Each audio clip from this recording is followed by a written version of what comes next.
Hi everyone. In this video, I'll show you how to solve no audio device installed on Windows 10/11 PC. First, click on the Start button and type Services in the search bar. Then, open the Services app. Once the Services window opens, scroll down and look for Windows Audio. Now double-click on Windows Audio to open it. In the new window, make sure the startup type is set to Automatic. Also check the service status. If the service is stopped, click on Start to run it. After that, click Apply, then click OK to save the changes.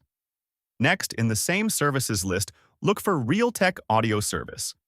Double-click on it to open the settings. If the service is disabled or stopped, click Start to run it. Then click Apply and OK to save the changes. Once you finish these steps, your audio problem should be fixed. And that's it.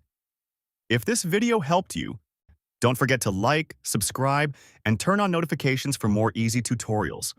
Thanks for watching, and I'll see you in the next one.